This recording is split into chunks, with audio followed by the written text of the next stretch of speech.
이재용 삼성전자 부회장이 결국 구속됐습니다. 창사 이래 처음으로 그룹 총수가 구속되는 초유의 사태를 맞게 되면서 경영 공백 사태는 물론이고 경제에도 큰 파장이 예상되고 있습니다. 전문가 두 분 나오셨습니다. 김병민 경희대학교 행정학과 개건 교수 그리고 이종훈 정치평론가 나오셨습니다. 어서 오세요. 안녕하세요. 안녕하세요. 이재용 부회장이 구속되면서 세간의 관심이 이분에게로 쏠리고 있습니다. 주제어 보시죠.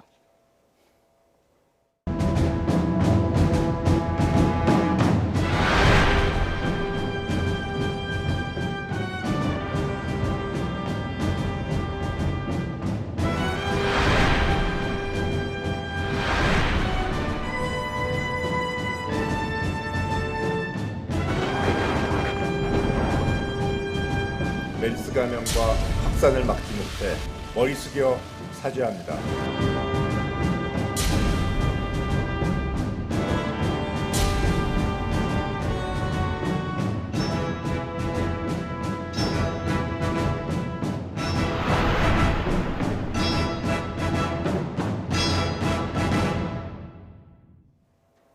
네, 이재용 부회장 구속이라는 초유의 사태입니다. 일단 특검은 수사에 상당한 탄력을 받게 됐다. 이렇게 봐야 되겠죠? 그렇죠. 예. 삼성도 마찬가지고 특검도 마찬가지고 둘 간에는 거의 뭐 배수진을 치는 한판 승부라고 볼 수 있었을 예. 겁니다. 특검의 태생 자체가 결국은 박근혜 대통령이 뇌물죄를 규명하느냐 마느냐가 가장 큰 성과의 유무로 판단될 수 있었던 부분이고 이른바 쌍칼을 내세운 특검의 마지막 승부수가 네. 통한 거군요. 왜냐하면 예. 특검의 수사 기간이 이제 열흘밖에 남지 않은 상황 속에서 만약에 이번에 이재용 그 부회장이 구속영장이 기각됐다라면은 예. 이 특검의 기간을 연장해달라고 할 만한 명분을 찾기도 아마 어려웠을 겁니다. 그런 상황에서 마지막 승부수라고 볼 수 있는 이재용 부회장에 대한 영장이 발부됐고요. 예. 결국 이를 통해서 앞으로 특검 입장에서는 수사 기간을 연장해달라고 할 수 있는 명분을 찾았을 뿐만 아니라 앞으로 뇌물을 이제 준 사람에 대한 어느 정도의 혐의를 파악했다고 볼 수 있기 때문에 예. 뇌물을 받은 사람이라고 볼 수 있는 박근혜 대통령에 대한 수사가 결국 탄력을 받을 수밖에 없지 않나 이렇게 보여집니다. 네, 그러니까 이번 특검이 상당히 역사적인 일들을 지금 많이 하고 있다고 생각합니다. 그러니까 예. 일단은 뭐 법치주의 확립이라고 하는 측면에서 확실하게 그동안 이제 사실은 검찰이 좀 약간 이런 부분에서 좀 약한 모습들을 많이 보였는데 이번에 확고하게 법치주의를 확립한다라는 걸 보여주고 있을 뿐만 아니라 사실은 이 경제계 전반에 지금 영향을 미치는데요. 예. 가장 결정적인 영향을 미치는 것은 역시 재벌 기업들의 기업 경영 형태, 예. 경영 문화에 사실은 굉장한 획기적인 지금 전기를 좀 마련하고 있다라 이렇게 예. 생각합니다. 그러니까 이제까지는 뭐 재벌가는 그냥 오너끼리 그냥 대를 이어서 그냥 경영하는 것으로 이렇게 인식을 했고 예. 그야말로 불가침의 영역 이렇게 되지 않았습니까? 그런데 이번 일을 계기로 해서 아마 그 대기업 오너 경영에도 굉장한 변화가 초래될 가능성이 높다. 그러니까 간단하게 얘기해서 글로벌 기준에 맞는 전문 경영인 체제로 전환되는 한 극적인 계기가 될 수도 있는 거 아닐까 이런 생각을 좀 예. 해봅니다. 어쨌든 지금 보신 것처럼 이건희 회장, 이재용 부회장, 오너 2세, 3세가 공석인 초유의 사태를 맞게 됐습니다. 삼성 내부의 분위기 좀 알아보도록 하겠습니다. 전 삼성그룹 변호사인 김태현 변호사 전화 연결돼 있습니다. 안녕하십니까? 예, 안녕하세요. 네. 삼성이 지금 상당히 이제 충격을 받았을 텐데요. 내부적으로 어떤 얘기들이 나오고 있습니까? 글쎄요, 사실 오늘 제가 뭐 미래전략실의 이제 관계자분이랑 좀 통화를 해봤는데, 예. 뭐 예상하신 대로 분위기는 좋지 않죠. 근데 뭐 예. 이런 얘기들은 하더라고요. 사실은 1차 때 영장 기각됐기 때문에 예. 이번에 사실 영장이 또 좀 기각되지 않을까라는 기대는 좀 있었던 것 같아요. 예. 근데 이제 전격적으로 발부가 돼서 굉장히 좀 당혹스러워하는 분위기고 나름대로 저 내부적으로 지금 보는 왜 이제 발부가 됐나 하는 그런 부분들은 이제 3주간의 추가 이제 조사할 때 뭐 공정위 압수수색하지 않았습니까? 예. 거기서 이제 뭐가 나왔냐면 뭐 일지라고 그래야 되나요? 그 실무자가 뭐 대통령의 어떤 그 공정위원장과 부위원장의 지시들 그런 것들 기록해 놓은 부분이라든지 그다음에 이제 안종범 전 수첩, 전 예. 수석 수첩 그런 부분들 때문에 영장 발부되지 않았을까만 내부적으로 좀 그렇게 판단하고 있는 것 같습니다. 예. 이재용 부회장 구속으로 지금 이부진 대안론이 떠오르고 있습니다. 삼성 내부적으로도 이런 얘기들이 좀 나오고 있습니까? 글쎄요, 뭐 제가 뭐 내부 사정을 완벽하게 다 아는 건 아닌데 예. 내부적으로 그런 것은 뭐 검토 안 되는 걸로 알고 있고요. 예. 뭐 사실은 뭐 이부진 아무래도 이부진 전 호텔신라 사장이 워낙 지금 좋은 평가를 받고 있어서 예. 그래서 혹시 이재용 부회장이 이렇게 되면 이부진 사장이 뜨는 것 아니냐, 뭐 이런 외부의 관측이 있지 않습니까? 사실 예. 오늘 아침에 호텔신라 주가의 흐름도 예. 좀 그랬고요. 그런데 제가 알기로는 아마 삼성 측에서 아마 공식적으로 그건 아니다라고 밝혔던 것 같아요. 그러니까 뭐 호사가들은 그렇게 얘기는 하고 있지만 구조 예. 자체가 지금 이부진 사장이 지분이라든지 아니면은 어떤 이제까지 경영 스타일로 봤을 때 삼성그룹 전체를 책임지기는 사실 조금은 무리가 있을 겁니다. 예. 그래도 이부진 사장하면 리틀 이건희로도 불리고 기업 내에서는 이런저런 뭐 좋은 평가도 많은 걸로 알고 있는데요. 어떤 평가를 받고 있다고 볼 수 있을까요? 그렇죠. 좋은 평가는 있죠. 왜냐하면 예. 일단 뭐 리틀 이건이라는 별명이 성격 자체가 좀 승부사적 기질을 좀 닮았다고 하고요. 그리고 예. 보시면 어떻게 보면 이재용 부회장은 좀 어머니를 좀 닮았고 외모 자체가요. 뭐 이부진 사장은 사실 외모도 저 아버지인 이건희 회장은 좀 많이 닮지 않았습니까? 예. 그런데 이제 이부진 사장이 이제 좋은 평가를 받았던 건 뭐냐면 이게 사실 기업 경영이 이제 요즘 들어와서 어떻게 보면은 정무적인 감각이라고 할까요? 예. 어떤 소비자들이나 국민들과 같이 호흡하는 그런 것들이 좀 필요한데 네. 이부진 사장 그게 확실히 탁월해요. 왜냐하면 예전에 뭐 호텔신라의 뭐 택시 기사분이 뭐 추도를 해가지고 한 4억 원 손해난 그런 부분들을 받지 마라 뭐 이랬다 했다는 얘기들도 있고 예. 그리고 예전에 면세점대 사업 때 아마 본인이 직접 그 PT를 진두지휘하지 않았습니까? 예. 그러니까 그런 모습에서 보면 이런 정부적인 감각이라고 할까 국민들의 여론에 호흡하는 그런 감각이 탁월한 건 맞는데 예. 문제는 이제 제가 왜 이재용 부회장을 대신해서 삼성그룹 전체 경영을 책임지기 쉽지 않을 거라고 보냐면 예. 뭐 지분 관계도 지금 사실 이재용 부회장의 압도적인 측면도 있지만 이게 사실은 이부진 사장 같은 호텔을 경영했던 사람이잖아요. 호텔에서 예. 분명히 좋은 성과를 거뒀던 건 맞습니다. 예.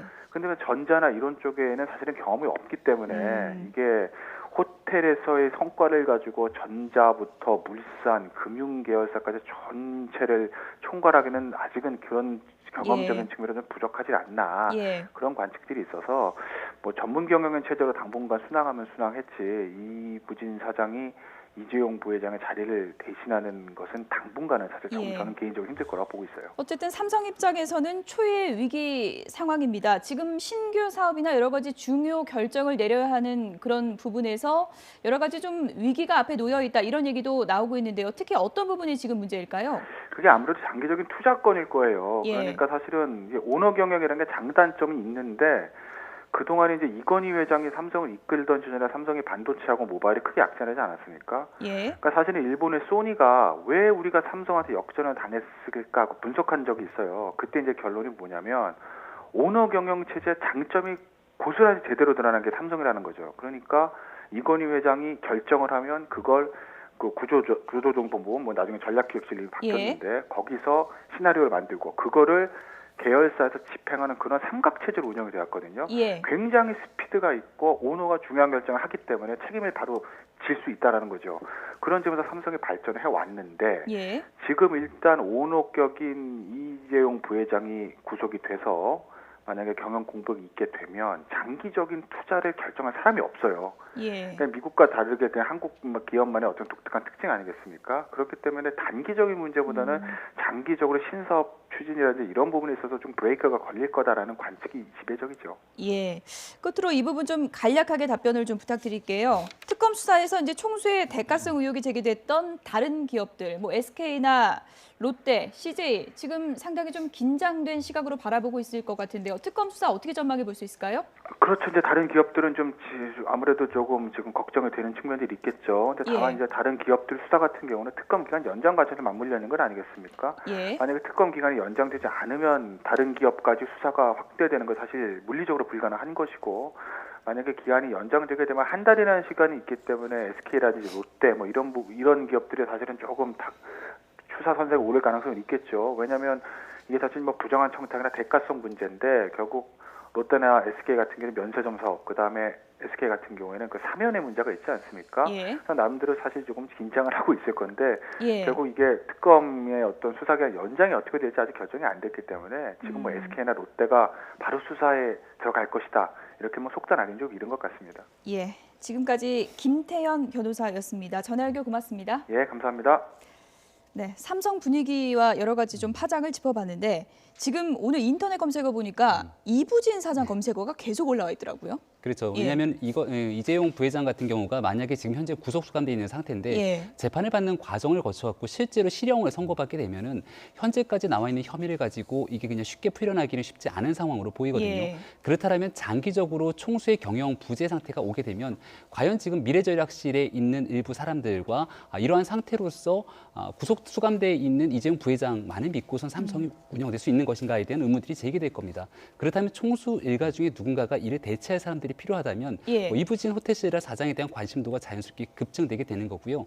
앞서 김태현 변호사도 얘기를 했지만 예. 이부진 호텔시라 사장 같은 경우는 전자에 대한 운영이 전무하기 때문에 예. 실제 좀 불가능한 게 아니냐. 그리고 예. 삼성전자에 대한 그룹의 지배 구조적인 측면에서도 지분을 전혀 갖고 있지 않기 때문에 예. 현실적으로는 불가능하다는 얘기도 나오지만 혹시 어머니인 홍라희 여사를 비롯한 그룹 차원에서의 이재용 부회장의 공백을 메우기 위해서 뭔가 대안을 찾게 된다면 예. 아예 또 불가능한 얘기는 아니지 않을까 이렇게 이 볼 수 진술이 있습니다. 지금 다시 주목을 받고 있는 게 최순실 씨가 홍라희 씨는 이재용 부회장을 탐탁지 않아 한다고 말했다라는 네. 진술이 얼마 전에 나왔거든요. 그렇죠. 예. 뭐 남의 집인데 좀 이간질하는 게 아니냐 뭐 이런 얘기도 그렇기 있었는데 때문에 이제 예. 네티즌들 사이에서는 세간의 관심들이 이제 집중 예. 조명되는 거고요. 결국은 이제 어머니인 홍라희 여사를 비롯해서 홍라희 여사의 동생이라고 볼 수 있는 뭐 홍석현 회장을 비롯한 여러 가지 삼성 내에 대한 관심도가 좀 집중되는 것도 사실입니다. 예. 그렇기 때문에 과연 이제 이재용 부회장이 실제로 법정형을 만약에 받게 된다면 그 이후에 삼성이 어떤 결정을 하는지에 따라서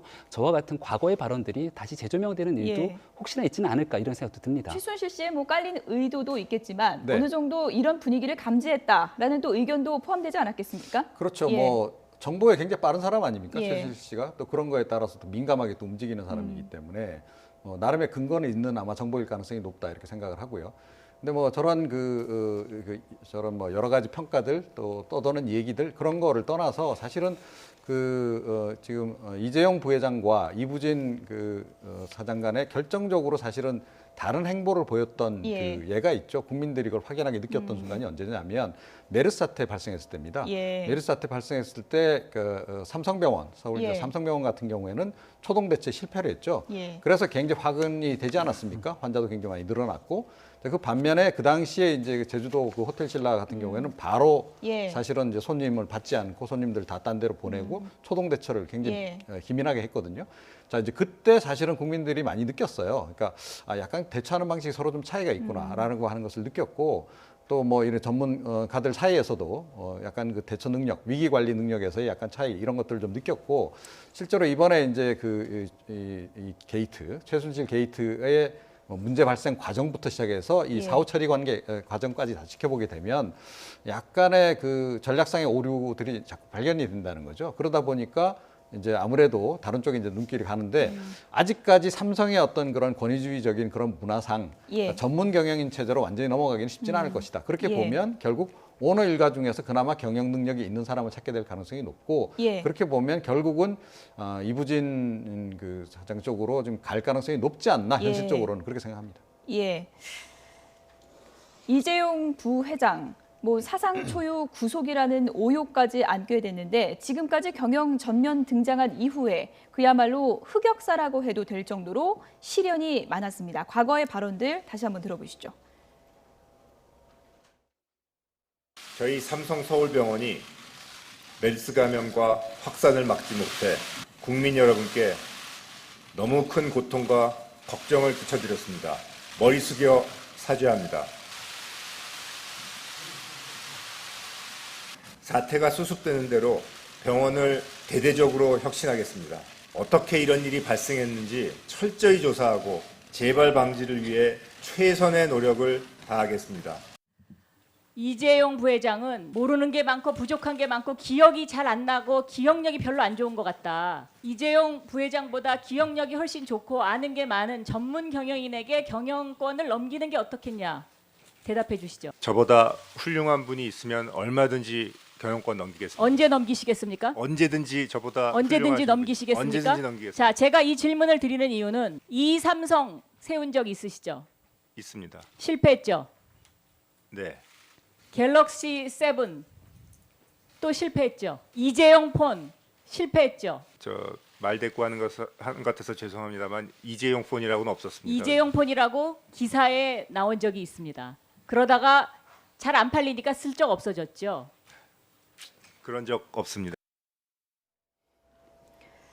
네, 사실 경영 전면에 등장한 게 몇 년이 되지 않습니다. 사과를 도대체 몇 번 하는 건지 세기가 힘드네요. 예. 게다가 이 국조특위 청문회 과정에서는 기업인 입장에서 무능한 기업인이라는 오명을 쓸지언정 예. 부정한 척당 관계는 없었다는 부인을 하기 굉장히 좀 급급했던 모습들을 볼 수 있는데 이번 이제 구속영장이 발부되면서 사실상 과거에 있었던 무능한 경영인, 기업인의 이미지와 덧붙여 갖고서는 부정한 기업인의 이미지까지 덧붙이게 된다면 예. 이재용 부회장 입장뿐만이 아니라 삼성이라고 하는 글로벌 기업 입장에서도 경영이 예. 굉장히 큰 이미지 타격이 불가피할 수밖에 없거든요. 예. 따라서 삼성 입장에서는 뭐 구속이 곧 유죄를 입증하는 것은 아니기 때문에 예. 앞으로 있을 재판 과정에서 과연 끝까지 모든 것들은 결국 대통령이 강요에 의한 것이었다라고 주장을 할 것인지 예. 아니면 입장을 조금 선회해서 일부의 뇌물죄를 인정하고 대신 횡령이라든지 기타 혐의를 벗어나기 위한 노력을 할 것인지에 대해서는 삼성이 굉장히 조심스럽게 선택할 부분이라고 사실 보여집니다. 시련도 많았지만 이재용 부회장 입장에서는 그래도 나 실적 좋았는데 하는 좀 억울함도 있을 것 같아요. 그러니까 지금 와서 예. 돌이켜보면 아까 얘기했던 것처럼 이럴 줄 알았으면 차라리 무능하게 아무것도 몰랐다라고 얘기하지 않고 예. 뭔가 좀 답변할 것은 또박또박 답변하면 어땠을까라는 그런 아쉬움이 남기도 하는 게 아닌가 생각도 됩니다. 예.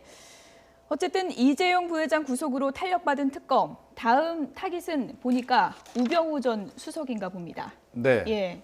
마지막 타겟이죠. 예. 그러니까 지금 뭐 특검 뭐 이제 수사할 수 있는 기일도 이제 며칠 안 남았습니다. 그러니까 마무리 단계에서 이제 우병우 수석까지 사실은 전 수석까지 수사를 제대로 마무리할 수 있을까라고 하는 의구심이 있었는데요. 예.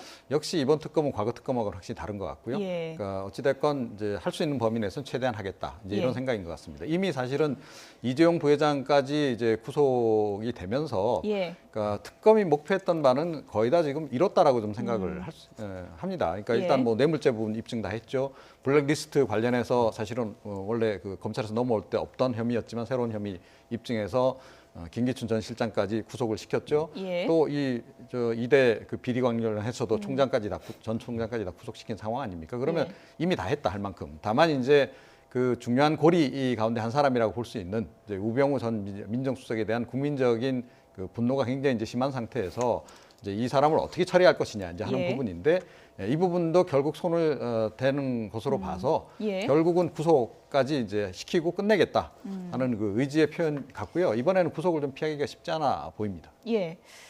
우병우 전 수석 청문회에서는 어떤 얘기를 했었는지 다시 한번 좀 들어보시죠.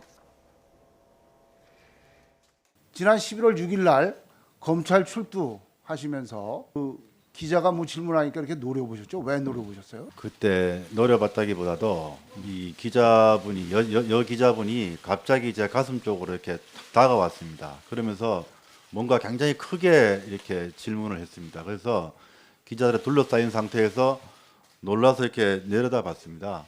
그 레이저 쏜 건데요. 대한민국 역사에서요. 검찰에 출두하면서 그렇게 레이저 쏜 사람 없습니다. 재벌도 검찰에 출두한 대통령도 하물며 최순실도 그런 사람 없어요. 이제 갑자기 했기 때문에 저도 상당히 당황스러웠습니다. 인정하지 않습니다. 최순실은 언제 하셨어요? 최순실 현재도 모릅니다. 현재도 모르신다고요? 예, 언론에서 봤습니다. 좀 정확히 기억하지 못하겠습니다. 그런 적 그리고 없습니다.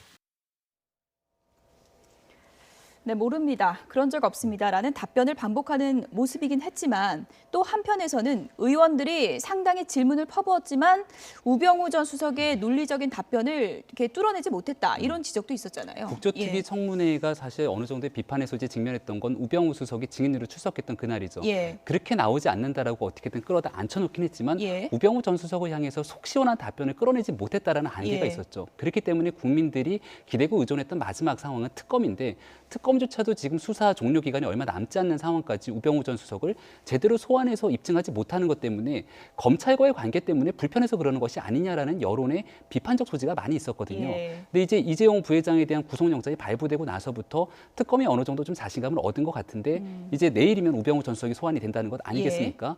과연 여지까지 나왔던 뭐 직무유기니 직권남용이니 늘 얘기들이 많았는데요. 거기에 덧붙여서 우병우 전 수석에 대해서 갖고 있는 여러 가지 혐의들이 많이 있습니다. 예. 특히나 이번에 미얀마 대사 임명 과정을 비롯해갖고 최순실 국정농단 사건을 들여다보면 볼수록 우병우 전 수석이 개입되지는 않았을까 하는 부분들이 상당히 많이 보이는데 예. 과연 특검 입장에서 만약에 우병우 전 수석에 대한 조사나 수사 과정에서 자기의 친정인 검찰이라는 조직이 다칠지언정 그 문제를 얼만큼 파고들지에 대해서는 많은 국민들이 지켜보는 바이기 때문에 예. 특검의 수사에 대한 성공 여부에는 반드시 우병우 전 수석에 대한 예. 마지막까지의 이 공소장 기소 여부도 포함이 돼 있던 부분들을 예. 알 것 같습니다. 워낙 많은 의혹들이 불거졌기 때문에 혐의도 많겠다라는 생각도 들고요. 다른 한편으로는 여러 가지 의혹이 불거져도 지금까지 계속 온 거 보면 확실한 건 없는 게 아니냐. 또 이런 시각도 있는 것 같습니다. 네, 그렇죠. 이제 그 결정적인 증거가 과연 이제 없을까? 예. 있다면 어디 있을까? 저는 개인적으로 뭐 청와대 같은 데 있을 가능성이 이제 높지 않나 이렇게 생각을 합니다. 그런데 이제 우병우 수석 같은 경우에는 그 아시겠지만 민정수석은 모든 정보가 다 올라옵니다. 예. 국정원 정보도 올라오고 뭐 검찰 쪽 정보라인 정보도 올라오고 경찰 쪽 정보라인 정보도 올라오고 모든 정보가 다 취합이 되는 곳이기 때문에 예. 한마디로 대한민국에서 아는 것이 가장 많은 사람이에요. 그러니까 특히 청와대와 관련해서 청와대 뭐 누가 출입을 한다든지 청와대 문건이 뭐 외부로 왔다 갔다 한다든지 이거는 예. 당연히 포착을 해야 하고 또 포착이 되는 자리입니다. 자, 그런데 뭐 우리가 그동안 다 태블릿 PC를 통해서 확인했듯이 수많은 문건이 왔다 갔다 했고 정호성 비서관이 어찌됐건 문서 수발 실제로 뭐 갖다 주기도 하고 이영선 행정관 같은 경우에 그런 것들이 다 진행이 됐단 말이죠. 특히 블랙리스트 같은 관련해서도 굉장히 오랜 기간 동안에 광범위한 문건들이 그 부처와 예. 이 청와대사에서 오가고 했는데 이 모든 것을 과연 민정수석이 몰랐다는 게 말이 되느냐. 더군다나 실세 민정수석이. 예. 그건 이제 납득이 안 가는 거고요. 그래서 이번에 아마 그 부분을 집중적으로 아마 규명을 할 것이고 예. 상당 부분이 직무유기한 그 흔적들이 좀 드러날 것이다 이렇게 생각을 합니다. 예, 뭐 수사를 뭐 예단할 수는 없는 거니까요. 우병우 수석이 내일 소환된다고 하니까 수사 결과를 좀 지켜보도록 하겠습니다. 정치권 얘기를 들어가 보겠습니다. 안희정 지사의 상승세가 정말 무섭습니다. 지지율 20%를 돌파했습니다. 주제어 보시죠.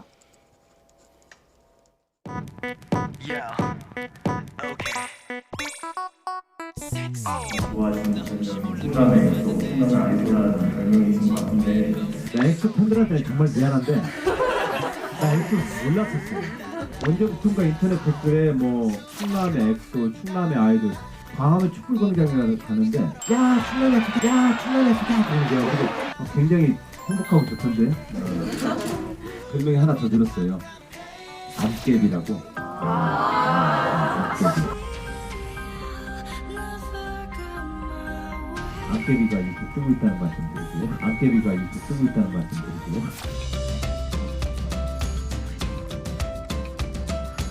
지지율이 저 바닥에 있을 때나 지금이나 제 마음은 하나도 흔들리는 거 없습니다. 물론 저도 이쁘게 보이고 싶습니다.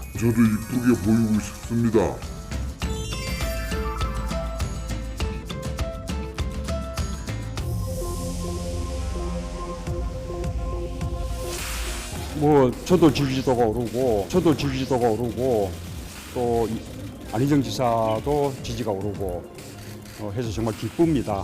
경선이 좀 더 흥미진진해지면서 국민들의 관심을 더 크게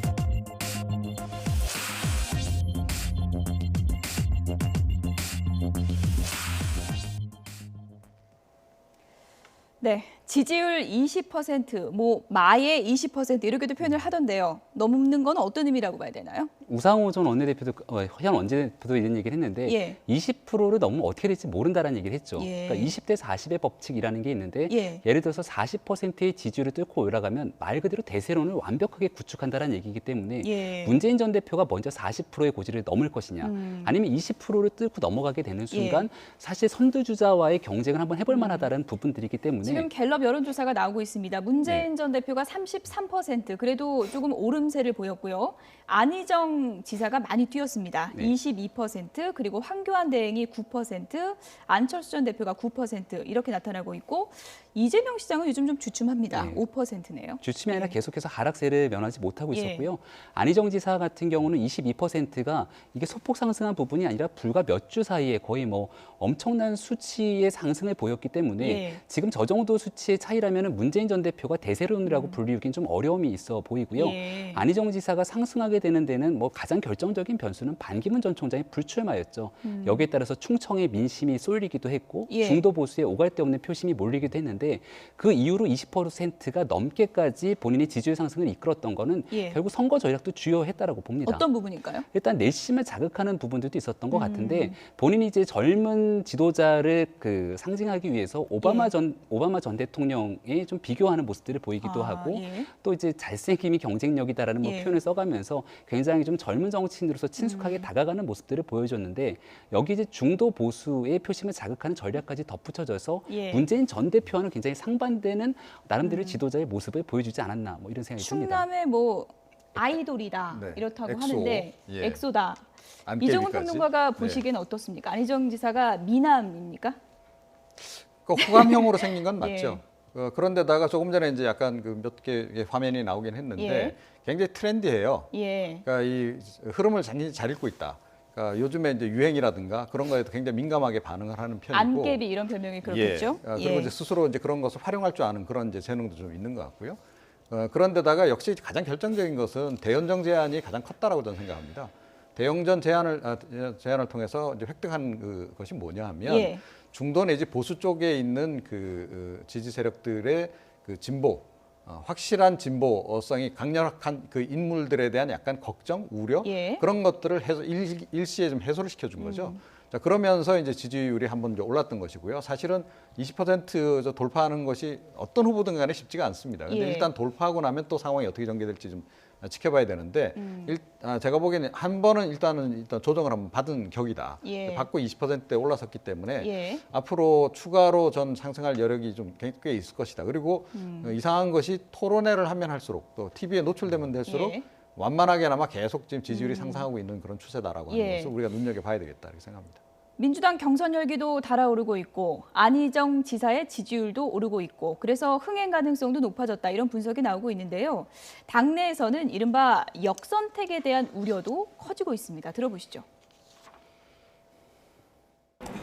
우리가 국민 경선을 하는 이상 뭐 어느 정도 자연적인 역선택은 뭐 있을 수 있는 일이지만 경쟁하는 정당에서 의도적으로 조직적으로 역선택을 독려하는 그런 뭐 움직임이 있다면 그것은 뭐 대단히 비열한 그런 행위라고 생각하고 그것은 또 처벌받아야 할 범죄행위라고 생각해요. 저는 그런 일을 할 수 없도록 형사적인 고발 필요하다고 생각합니다. 박사모 등 특정 세력이 특정 후보를 겨냥하면서 방해를 하려는 그런 태세가 보입니다. 특정 후보를 떨어뜨리겠다라는 말을 유포하면서 타당의 선거를 회방놓자 하는 것은 또한 선거 자유를 방해하는 중차대한 범죄 행위가 될 것입니다. 우리 당은 이런 특정 세력에 대해서는 엄중히 경고하면서 법적 조치를 단호하게 취할 것이다라는 것을 알려드립니다. 그러니까 역선택, 쉽게 얘기하면 그 당 안 되게 하려고 안 될 후보 찍는다 이거죠? 네. 예. 근데 저는 역선택엔 좀 동의할 수 없는 게요. 예. 예를 들어 지금 그 역선택에 표현하는 게 안희정 지사를 상대로 얘기를 하고 있는 부분으로 보이는데 예. 지금 3자 대결의 여론조사를 돌려보게 되면 문재인 대표가 후보가 되는 것과 안희정 지사가 후보가 되는 것 중에 오히려 안희정 지사가 후보가 됐을 때 상대당을 더 크게 이기는 여론조사도 나옵니다. 예. 그리고 안희정 지사 같은 경우는 중도 보수의 표심까지 자극하는 후보가 되기 때문에 더불어민주당에서 안희정 지사가 후보가 된다면 소위 말하는 상대당 입장에서는 제일 껄끄러운 후보가 되는 거예요. 예. 그러니까 소위 말하는 역선택이라는 거는 본선에서 경쟁력이 현저히 떨어지는 상대방의 후보를 일부러 가서 투표한다는 건데 예. 그럼 현재 지지율이 가장 낮은 이재명 후보를 선출하기 위해서 예. 많은 보수 진영의 사람들이 대거 민주당이 경선에 참여해갖고 뽑아준다는 얘기인데 예. 안희정 지사를 선택하기 위해서 민주당이 국민 경선에 참여하는 건 말 그대로 당원들만이 아닌 모든 국민에게 열어놓은 상황 아니겠습니까? 예. 그러니까 자당 지지자들뿐만이 아닌 중도 보수에 있는 사람들한테까지 선택의 폭을 넓혀놨다라면 예. 거기에 대해서 그 사람들이 참여해서 안희정 지사를 뽑는 걸 갖고 뭐라 해서는 저는 안 되는 게 예. 아닌가라는 생각을 갖고 있습니다. 그래서 그런지 역선택 가능성을 놓고 친문, 비문이 하는 얘기가 다른 것 같아요. 그렇죠. 예. 약간 이제 기류가 다르죠. 그런데 문재인 전 대표는 이제 저 보수 쪽에 있는 사람들이 예. 나 이제 본선에 못 올라가게 하기 예. 위해서 대거 들어와서 예. 날 경선에서 떨어뜨리려고 아마 들어와서 예. 역선택을 할 거다 이렇게 예. 이제 생각을 하는 건데요. 그건 뭐 이제 본인은 그렇게 생각할 수는 있는데 예. 저는 그 가능성보다도 오히려 사실은 지금 역선택을 걱정해야 되는 것은 안희정 지사가 아닌가 이렇게 생각이 돼요. 예. 그러니까 지금 안희정 지사가 본선에 올라왔을 때 사실은 문재인 전 대표보다 훨씬 더 파괴력이 큽니다.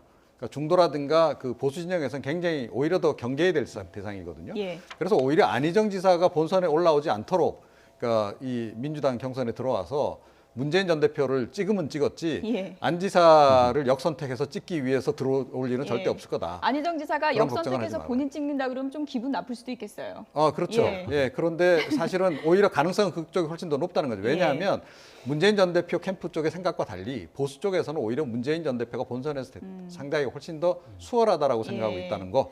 2012년에도 그랬고 올해도 마찬가지입니다. 예. 예. 안희정 지사 뜬다 하지만 정두원 전 의원이 이렇게 얘기를 했습니다. 이순신 장군 나와도 민주당 경선에서 문재인 전 대표 못 꺾는다 이렇게 얘기를 했는데요. 조직표가 그만큼 중요하다는 얘기겠죠. 그래서 저는 예. 이 부분에도 마찬가지로 동의하기 좀 어려운 측면이요. 지금 현재 더불어민주당의 경선이 꽤 흥행이 되고 있고요. 국민 경선이기 때문에 많게는 200만 명이 넘는 사람들이 참여할 것이라고 얘기를 하는 거죠. 예. 근데 경선이기 때문에 조직표가 동원될 수도 있습니다. 그 조직표라는 거는 내가 얼마나 많은 사람들을 갖다가 이제 투표를 할 수 있도록 독려하고 등록시키느냐의 문제인데 예. 그 다음에 선거라는 건 그 사람 마음이거든요. 그러니까 일국의 대한민국의 대통령 후보를 선출하는 과정이고 예. 현재로서는 더불어민주당이 굉장히 유력한 정당이기 때문에 예. 이 당이 후보가 되는 사람이 대통령이 될 확률이 높다라면 거기에 본인이 가질 수밖에 없는 소중한 유권자의 한 표를 누가 누구 찍으라 그래갖고 찍는다라고 저는 생각하지는 않거든요. 예. 따라서 100만 명이 넘게 되는 이 모집단의 선거인단이 커지면 커질수록 결국 이 과정에서 조직표보다는 정말로 누가 대통령이 될 자질을 예. 가장 많이 갖고 있는가를 보고 판단하지 않을까 이렇게 생각이 됩니다. 간략하게 이 부분을 좀 여쭐게요. 네. 문재인 전 대표, 안희정 지사 하면은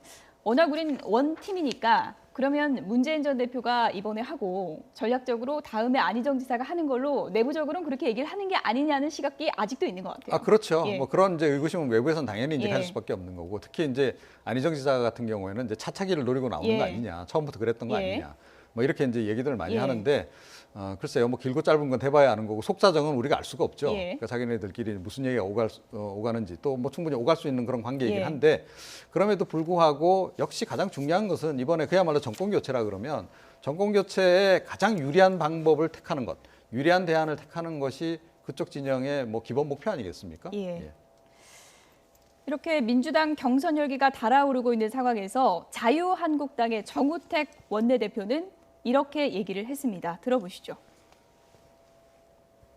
우리 당은 유력한 대선 주자가 너무 많아서 지금 누가 유력하냐 얘기를 한 분을 얘기하면 아마 다른 분들이 다 섭섭해할 것 같습니다. 우리 당이 그동안 반성과 다짐의 시간을 오래 가졌고 대통령 출마 선언도 저희들이 좀 최근에 이루어지고 있고 저희 당의 지지율도 최근에 지지율 상승세를 나타내고 있기 때문에 지금 어떤 절대적인 시간 문제에서 지금 지지율이 오르지 않는 것이지 아마 지금 이번에 출마하신 분들 또 앞으로 하실 분들의 능력으로 봐서는 저희들이 어느 당 후보보다도 저는 우월하다고 생각하고 있습니다. 네, 자신감 넘치는 모습은 그래도 보기 좋은 것 같습니다. 네. 유력 대선 주자가 너무 많아서 누군가요? 유력이라는 예. 단어를 좀 뺐으면 좋지 않을까라는 예. 생각도 들고요. 대선 주자가 많긴 많지만 많아졌어요. 유의미한 예. 지지율을 갖고 있지는 않죠. 과거 이제 새누리당 대표였던 이정현 대표가 이런 얘기를 한 적이 있었는데요. 저희가 일단 이렇게 그래픽으로 소개는 이게 해드리겠습니다. 많이 있는데 예. 이정현 대표는 그런 표현 썼잖아요. 다 합쳐갖고 지지율 10%도 안 되는 예. 사람들 대권 주자라는 얘기 꺼내지도 말라라고 예. 전 당의 대표가 그런 얘기를 했는데 지금 현재 자유한국당 입장에서는 그럼에도 불구하고 이렇게 많은 사람들이 출마하는 가능성을 갖고 있는 우리 당이 소위 말해 바른정당보다는 조금 앞서간다라는 얘기를 하고 예. 싶은 게 아닌가 생각이 되는데요. 대통령 선거라는 게 지금 이번 탄핵 심판이 만약에 인용이 되게 되면 불과 2달 뒤, 석 달 뒤에 열릴지 모르는 대통령 선거인데 현재까지 준비도 안 된 사람이 대권 출마를 하겠다는 건 조금 논리적으로 앞뒤가 맞지 않는다는 생각이 들고요.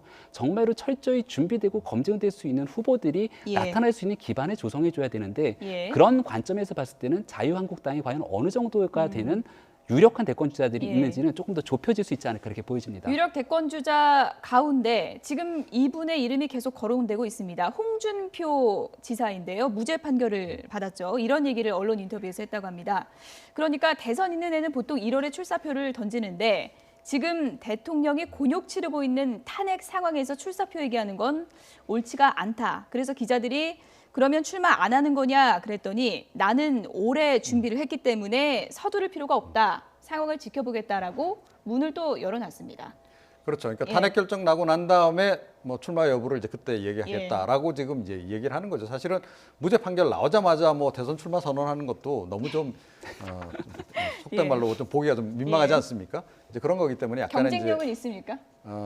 그나마 그래도 경쟁력은 좀 있을 거다. 예. 왜냐하면 그러니까 유사 트럼프 효과가 좀 있다라고 좀 봅니다. 그러니까 이 홍준표 지사 같은 경우에 굉장히 직설적으로 표현을 하는 예. 편이잖아요. 자, 그런 것을 또 좋아하는 분들이 좀 있어요. 특히 예. 보수 진영에는. 그래서 또 약간의 이제 고정 지지층들 좀 있고 그래서 그나마 아마 지금 이제까지 거론된 또 이제까지 출사표를 던진 다른 대선 주자들에 비해서는 약간은 지지율이 조금 더 나올 가능성이 좀 높다 이렇게 보고요. 예. 이미 지금 그 한국당 같은 경우에는 조기 축구에 조기 축구에는 예. 구성했다는 거 아닙니까? 예. 11명 벌써 이제 채웠다는 거고. 예. 제가 보기에는 잘하면 2개 정도 만들 것 같아요. 조기 축구에. 예. 자, 그런데 이제 너무 지지율이 안 뜨는 게 문제죠. 그러니까 유력한 주자가 많다라고 얘기하는데 사실은 유력한데 왜 지지율이 안 나옵니까? 예. 그러니까 그런 거 논리 모순적인 이제 표현들을 자꾸 쓰고 있는데 제가 보기에는요. 기본적으로 지금 자유한국당은 친박 핵심들 정리하지 않고서는 제가 보기엔 아무리 노력해도 지지율 향상 안 될 거다 이렇게 생각합니다. 예. 이런 상황에서 정두원 전 의원이 친정에 대고 요즘 쓴소리를 계속 날리고 있습니다. 어떤 얘기들을 했는지 함께 들어보시죠. 임명진 비대위원장이 깜짝 놀랄 후보가 있다라고 얘기를 했었는데 그 인물은 누구라고 보세요? 누가 있겠어요, 본인 말고는. 본인이 출마한다면 깜짝 놀라겠죠. 그런 후보는 없습니다. 아니, 대한민국에서 갑자기 그런 사람이 어디서 나타나요? 시장의 카드가 어디 있어요? 있으면 벌써 내놨죠. 왜 바른정당 입당 안 하세요? 새누리당의 그 독선적인 모습, 사당의 모습을 보기 싫어서 나왔는데 예. 바른정당도 그냥 의원들 몇몇에서 그냥 자리 너나먹기 하면서 즐기고 있고 또 사당화 논란도 있었어요. 시즌 2지. 새누리당 시즌 2다. 네, 망한 거예요. 전부 다 그냥 자기 자리에 즐기고 있어요. 나 대표, 너 원내대표, 예. 나 최고위원. 그러면서 즐기고 있는 거죠. 네, 먼저 자유한국당이요. 깜짝 놀랄 후보는 임명진 위원장 본인이 아니냐 이런 네. 추측을 내놨습니다. 저는 전적으로 동의하는데 지금 예. 와서 완전히 깜짝 놀랄 만한 새로운 후보가 나올 수도 없고요. 예. 앞서 말씀드린 것처럼 대통령 선거가 지금 갑자기 뭘 준비해서 나올 수 있는 상황은 아니기 때문에 이와 같이 정두원 의원이 얘기했던 부분들이 의미가 있다고 보고 예. 다만 바른정당에 대해서도 굉장히 쓴소리를 잘해줬는데 망했다 이렇게 표현을 했어요. 저는 더 심한 얘기도 좀 해도 된다고 예. 생각을 합니다. 왜냐하면 너 대표, 나 원내대표, 그러니까 소위 말해서 국민들이 보기에 바른정당이 새누리당으로부터 탈출해 나와서 뭔가 정말 건전하고 새로운 보수정당을 재건할 거라는 기대를 갖고 있었는데 예. 전혀 새로운 모습을 보여주지 못했다라는 건데 그 새로운 모습은 첫 번째로 사람에 대한 변화에서부터 오는 거거든요. 예. 지금 비상시국이기 때문에 하루빨리 비상대책위원회를 구성해서 예. 정말 완전히 새로운 외부 사람들을 수혈하고 바뀌는 모습들을 보여주지 않고서는 예. 이 정체된 지지율, 고착화된 지지율 탈피하기가 어려울 겁니다. 예, 정두원 전 의원이 얼마 전에는 남경필 지사 옆에 있는 모습을 봤는데 이번에는 자유한국당, 바른정당 모두 비판을 하네요. 그러니까요. 예. 전 바른정당에 이미 다 몸담고 계신 줄 알았어요. 예. 그랬더니 아니 본인 지금 정치하시겠다는 것입니까? 남경필 지사 지지율이 안 나서 우울하다. 아니 안 하겠다는 건지 잘 하시더라고요. 모르겠어요. 그런데 예. 거의 요즘에는 저희 같은 평론가 예. 급으로 이제 바뀌신 것 같아요. 그런데 바른정당이 사실은 좀 이렇게 갈 길을 잃은 건 맞죠. 빨리 이제 갈 길을 좀 찾아야 되는데 예. 그래도 사실은 보수가 기대를 걸 만한 것은 바른정당밖에 없다라고 생각합니다. 그래서 바른정당이 빨리 스스로 이제 자리를 찾아야 되는데 예. 결국은 바른정당 하겠다고 나왔으니까 바르게 가야 되는 거죠. 그런데 지금 올바른 선택을 제가 보기엔 잘 못하는 것 같아요. 어떤 부분에서요? 너무 좌고우면하는 것 같고요. 예. 대표적으로 선거 연령을 18세로 낮추는 문제에 대해서 처음에는 찬성할 것처럼 하다가 나중에 또 슬쩍 접지 않았습니까? 이런 식의 행보를 보여서는 곤란하다는 거죠. 그리고 예. 각종 정책과 관련해서 그러니까 기존의 새누리당, 과거 새누리당하고 좀 다른 어떤 예. 정책적인 방향을 잡았으면 그쪽으로 확고하게 좀 가는 그런 태도를 예. 좀 보일 필요가 있다 이렇게 생각합니다. 일단은 유승민, 남경필 카드를 내밀었는데 지지율이 오히려 하락세고요. 상승세가 두드러지지 않고 있는 상황이다 보니까 일단 대권 주자 2명이 그러니까 좀 탈출구를 못 찾는 게 아니냐 이런 지적이 많은 것 같아요. 저는 뭐 예. 대권 주자 두 사람의 인물 경쟁력이 떨어진다고 보지는 않습니다. 예. 다만 이제 정당에 대한 문제가 가장 시급하다고 보여지는데 바른정당 자체의 정체성에 대해서 혼란이 오기 시작하기 때문에 바른정당 소속인 대권 주자들에 대한 정체성이 미미해 보이고 예. 그렇기 때문에 소위 말한 보수 중도 유권자들 입장에서는 명확하게 이 사람이 어떤 부분을 두고 내가 지지를 해야 될지의 여부가 흔들리게 되는 거거든요. 따라서 바른정당이 가야 될 길을 분명하게 보여줘야 되는데 지금 현재 바른정당이 서로 간의 의원들 간에 존중을 하다 보니까 강력한 리더십을 갖고 이거다라는 길을 제시하지 못하는 겁니다. 예. 그래서 제가 비상대책위원회를 하루빨리 구성해야 된다는 거는 예. 모든 정권의 비대위에게 주고 비대위가 끌고 갈 수 있는 마지막 기회가 오지 않는다라면 예. 바른정당 아마 이대로 결국은 자유한국당이 흡수될 수밖에 없는 운명이 되지 않을까라는 우려가 되는 거죠. 예, 내부적으로는 뭐 다시 돌아갈까 하는 의원들까지 나온다 이런 설까지 도는데 바른정당이 어떻게 자리를 찾아가게 될지 좀 지켜보도록 하겠습니다. 김병민 경희대학교 행정학과 개건교수 그리고 이종훈 정치평론가 두 분이었습니다. 고맙습니다.